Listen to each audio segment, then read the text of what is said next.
Hi, everybody, and welcome to the new normal Dublin Tech Talks in association with Icon Accounting. Today we have Claudius Masuch from Eurofins. He's Director Engineering and Architecture and Solutions Engineering Manager for the business here in Dublin. Welcome to the show. Hey, good morning. So Eurofins, do you want to talk us through who you are and what you've been doing? Sure, right. I've been with Eurofins now for about 2 years. Eurofins being a life science company. I work in IT and was hired at the time to set up an IT operation here in Dublin for Eurofins. We have globally a few IT operations already on the continent, but also in India. And a couple of years ago, Eurofins decided to set up shop in Dublin, like many other of the international companies. And I essentially was brought in to build that up and set up the operation here as part of the global IT organization that we have. Okay, so I kind of understand what you were doing before. I'm from my previous life. So, one of the remits for your business was to scale up quickly and to develop products for the business. Many challenges in scaling in Dublin, and also looking at a current large infrastructure. How did you kind of look at those challenges, and how did you kind of come about with solutions?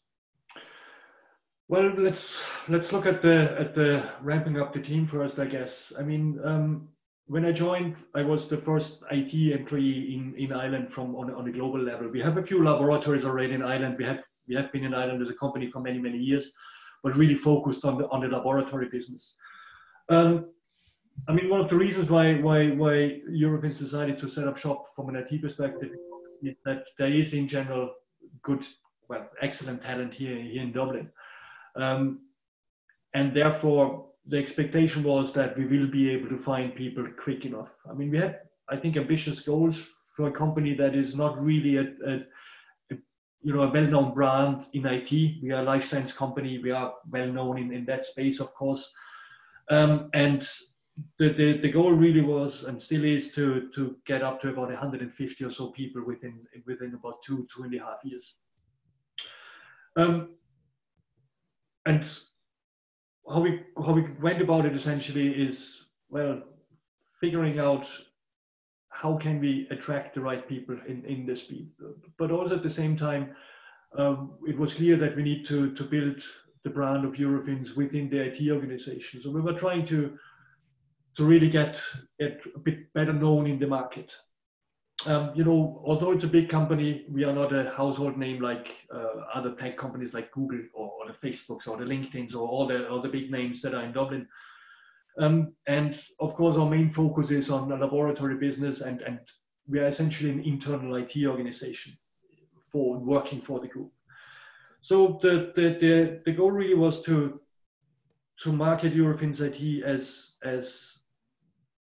based on the value we bring to Eurofins as a business, and based on the value that Eurofins business brings to people, society, such like. Yeah, no, I when we started the project, what was that, 18 months ago? I was surprised at what the business actually did, and when you actually read into it, it's a nice ethical story to talk about. There's obviously every part's a business, but the business itself, it's a life science business, and more than ever now, there's life science businesses are causing such a positive impact on what we're trying to do in COVID and things gone past. So did you find when you were talking to people that it was a nice change of environment for people? It wasn't a fintech, it wasn't a Google, it wasn't a Silicon Valley startup. Did you feel that was a good sell for people?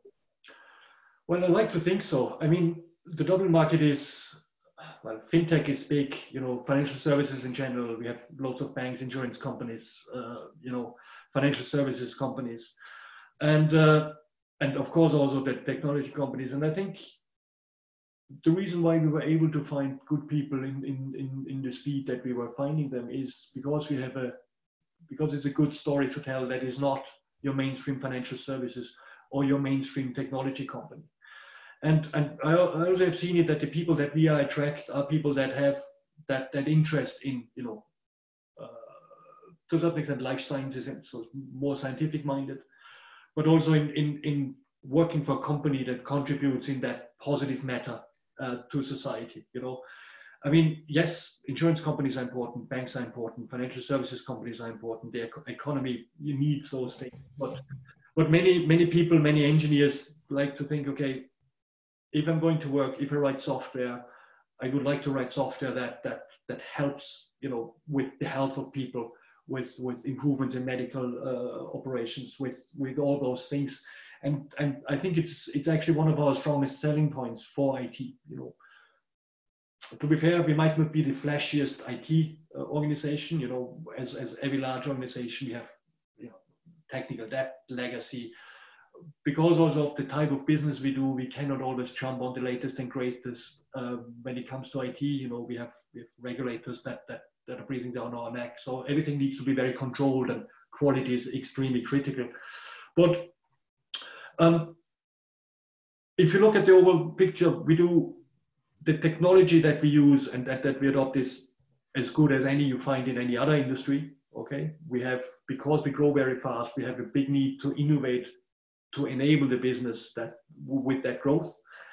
And I mean, I find it very satisfying to a certain extent if I see the news and I see Eurofins van in the news, helping with the laboratory tests being enabled. It's just it makes a good day, if you know what I mean. If you know that what you contribute from an IT perspective actually does something very much useful in times like these and overall. Yeah, it's funny. I'd never seen a van before before 2 years ago. Now I see them everywhere now. It's one of those brand recognition things. Yeah. You mentioned fostering innovation. Do you do anything specifically within the organization to encourage that innovation, to get people to think outside the normal kind of parameters, or is there kind of working groups, or what way do you do it? Well, Eurofins has grown very fast over the last 20 years. We doubled in size as a company every 4 to 5 years to now 48,000. And what that means is that you're always a bit behind to a certain extent, because the business grows so fast. When we bought a new company, they bring their own IT, you're trying to integrate it. And when it comes to innovation, sometimes it was difficult because you can only really innovate if the business is there as well. You need that cooperation between your business and IT to make that innovation stick. To use a simple example, what's the point throwing the latest and greatest technology at the problem if the business says, well, that's not a problem for us. We're fine with the system that we have at the moment.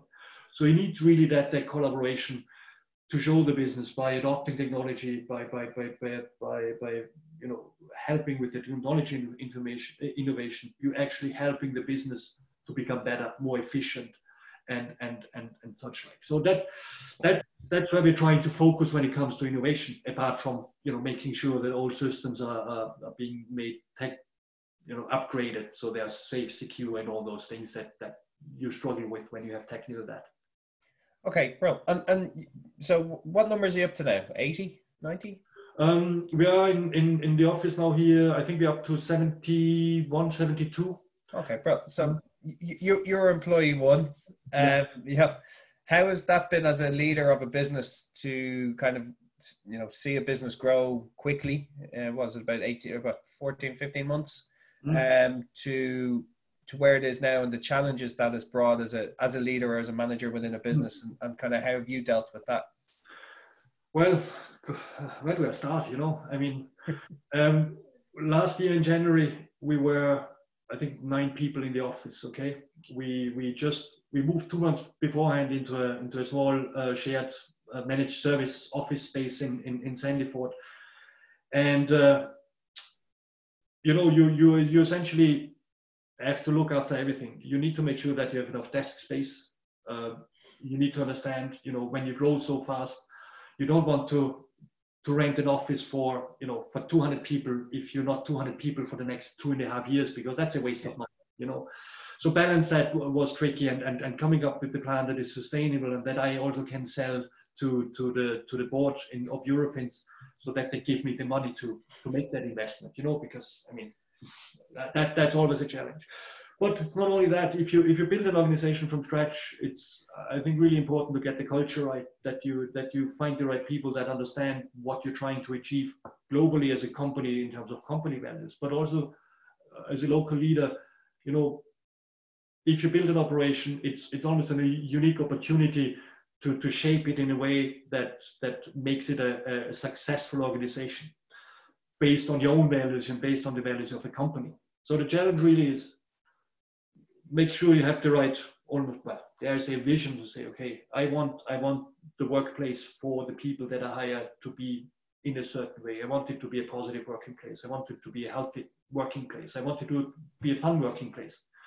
And I also need to make sure that it's a workplace where people can develop, grow, and continue to have a career. Because you know yourself, hiring people is tricky. Finding the right people is difficult, and you want to hold on to them. And not because you chain them to the desk, but because they want to stay. And that I think is really the core. Everything else about office space, yes, that's all challenging and costs time, but essentially that's more like an engineering problem. It's just stuff you need doing, so you get on with it, and hopefully you manage it. But building the core people, finding the right people leaders there as well, that share that idea and that vision with you is important. And of course, it's messy. An operation with 10 people works different and needs different processes than an operation with 50 or 100 or 150 people. Yeah. So you have a constant change in rules and processes that you have in your office. And if you don't have a team that can handle that change and can work with it and grow with it, then you're in trouble. So the people are really important. Yeah, no, definitely on the change in the people and the mindset of the people that you brought into the business. That it's very important to it's technically a startup within a larger organization. So with change and with mindset and everything, the last 6-7 weeks has been a massive change for businesses everywhere. You would have been traditionally most people would have come to work most days of the week. Yeah. How have you found that change of the remote first working? I know you're a distributed team globally, but locally, how did you find that as a team or as a leader yourself? How have you kind of changed and adapted to that? I guess, it was and continues to be a bit of a challenge. Well, ignoring the overall situation, of course. But as you said, we were traditionally more office bound, not for a particular reason that we don't trust people to work from home, but because you can create a good work environment where people can focus on the work. We always had a bit of a work from home policy where people could work from home if necessary. So we were in the lucky position, at least, that we were technically already set up in the way, that people had laptops so they can work from home, that we have VPN infrastructure and all those things. Yeah, we had to ramp up the connectivity numbers and things like that. But at least from a purely engineering perspective, work from home wasn't too much of a challenge from that perspective. The problem, of course, is if you're building a new organization and the people are all new, and you build teams that need to collaborate to build software or solve a problem. Arguably, it is easier if everybody's in the same room, because it's easier just to lean over and have a quick chat or point to a screen and can you help me here, than if you have to pick up pick up Skype or Zoom or whatever, dial the person in, share the screen, and try to work out. It is easier, and most people are used to that type of work. And to be honest, I was really looking forward to see what impact it will have on the way people work and how they can deal with the change. And I'm very positively surprised to see that people have adopted quite well to it. Okay, so having teams physically close is important, and there's no doubt that we will go back to a predominantly office-based model.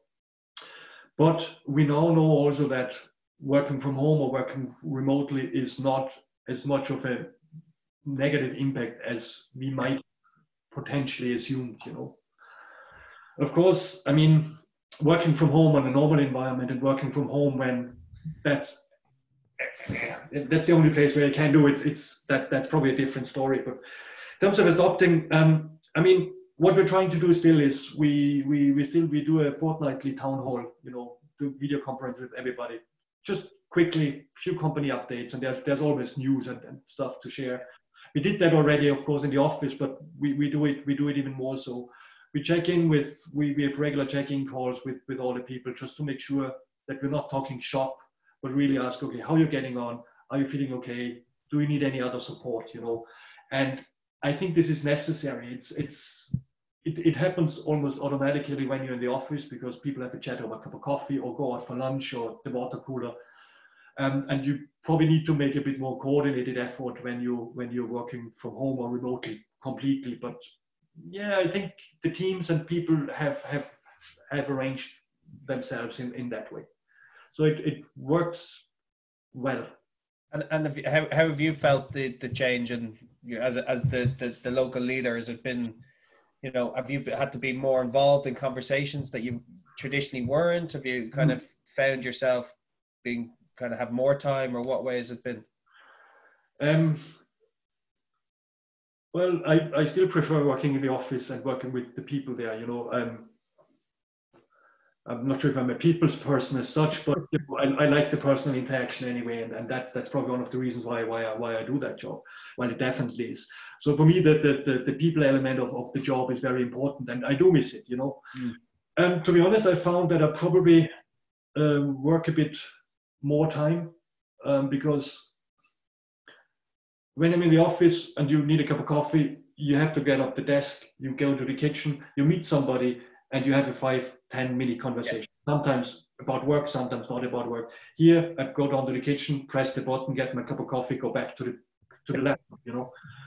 And also, it took a few weeks, but to really adopt. But I found that I spent a significant more amount of time on video calls. Okay. Yeah. Even with people that would not work in the same office anyway.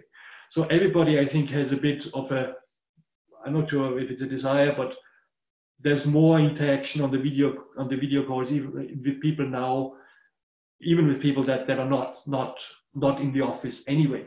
Yeah. I think a bit is probably the social element that, you know, if you're staring at your own wall the whole day, you probably want to interact more with people. But it's an interesting observation, nevertheless. Yeah, you're one of the few people who've actually said that they've increased their video time. That instead of emailing somebody, they'll say, "Are you free for a call?" And I think it is that want to speak to somebody rather than, you know, look at the wall. There's, you know, the 4 or 5 people or 2 people that might be in your house, that type of thing. And so as the business is growing, and it's, you know, it's well, grown up to nearly 75 people. What's the plans then for, obviously, you know, you're still hiring at the moment, 2020, 2021. What's the kind of ambition for the business and for the group? Well, we're still trying to keep on track with our plan. So I still plan to double in size over the next year and a half until end of 2021. Hiring has slowed down a bit. We have still hired 3 people since the lockdown, since mid-March, but it gets a bit more difficult at the moment, just interviews. And I mean, call me old-fashioned, but I still want to meet a person in person before I make a hiring call, you know. Video calls are very good and very important, and we use them a lot, and we are starting to make hiring decisions just based on the video calls, given that we have no idea how long this is going to take. But yeah, things do slow down a bit. Maybe also because people are a bit more uncertain in changing jobs, because you never know, you know, better stay where you are until you have more clarity about the future. So that definitely will have an impact. But at least I know that we as a business in Eurofins, we, you know, well, nobody can read the future, but because of the diversity and what we do as a business, we are probably in a better position than any other companies, you know. So we have a bit more clarity. We still will grow as a business. We want to grow, you know, over the next few years. We will probably double in size again in the next 5 years, and we have a big program of work in IT that cannot stop because the business still needs the support, specifically in situations like these.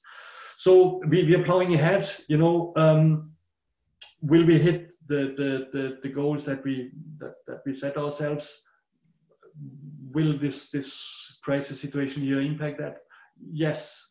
We might be delayed by a bit, but yeah, it is what it is. I mean, it's a good positive story though for people at the moment. It's there's lots of people in technology that probably thought their jobs were very safe, and there's industries that take aviation or travel, or any part of that industry has been decimated in relation to revenue. So there are people that will now look at a different business unit, and life science is certainly a business that's going to be busy for the next while and for the foreseeable future. In relation to how you move forward, then is it purely, have you identified projects that are now critical that you need as a business to do, or is it still very much the innovative part of the business, or have you focused more on the business as usual to make sure that we're able to manage the spike in demand? It's probably a mix of both. Our systems that are being in use at the moment they're serving the business well. A lot of the spike in demand we see in some of those business units that are very closely related to the health situation. It's a lot about process changes where the change in systems is not as critical because the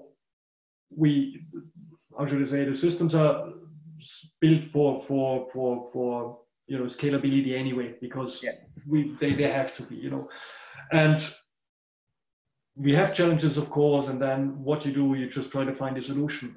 A simple example is our VPN connectivity, because we also have a lot of people from the laboratories now working from home. Of course, not the lab scientists, but the guys that do the analysis and things like that. We had to up our remote working capacity from a few thousand to almost 4 times that, and we did that essentially over a few days by just calling up there and say, we need more machine, we need to add bandwidth and things like that. And that keeps a few teams busy. Some work, some IT capacity is refocusing on those things.